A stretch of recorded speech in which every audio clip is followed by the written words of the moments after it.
Have you ever worked for a demanding boss? You know the type. Hard to please, unattainable standards, unrealistic expectations. The kind of manager folks warn you won't last 6 months there. Unfortunately, this experience is all too common. A survey administered in early 2020 determined that 84% of US workers believed their managers created stressful work environments, and 57% believed their manager could benefit from better people skills. A lot of research has been done to find out what makes people happy in the workplace. We all know that being told what to do is not one of those things. As a manager, you might be asking yourself, isn't that my job?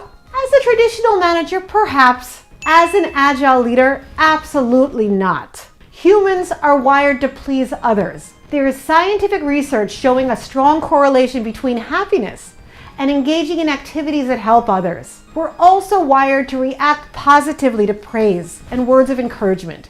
Demands create the opposite effect because demands lead to expectations, and these expectations become their job. Now, team members are going through the motions just to complete what they're told.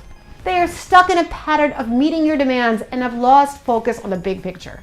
There is no motivation to improve. So how do you replace these demanding behaviors? How can you show up as an agile leader that motivates, fosters passion, and develops a positive working environment? The key is to switch the focus from pleasing the manager to delighting the customer.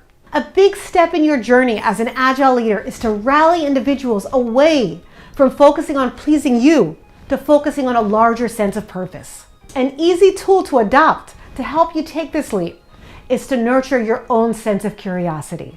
Replace the desire to tell individuals what to do with inquiries. Ask questions that encourage a deeper understanding of the customer. By simply changing this pattern, we get a boost of pleasure through helping others. Remember this statement: humans want to please others. When you and your team are working together to please the customer, you naturally align and everyone wins. You're happier, your team is happier, and of course your customer is happier too. A great way is to start to lead your team in understanding how your customer experiences your products and services. Help the team gain empathy for your customers.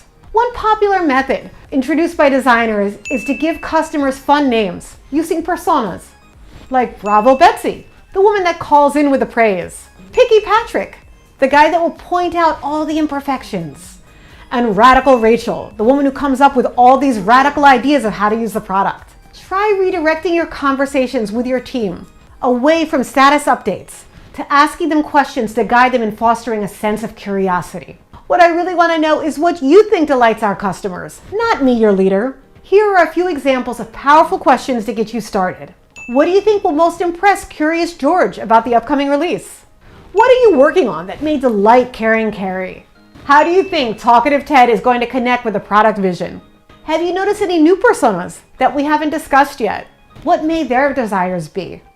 As you start bonding with your team around better understanding your customer, you will naturally develop the very people skills that more than half of the US workforce is looking for from management. Speaking of the workforce, it's time we focused on your team. We talked about targets and we talked about customers. In my next video, we'll discuss the role of your team in your success as an agile leader. See you soon.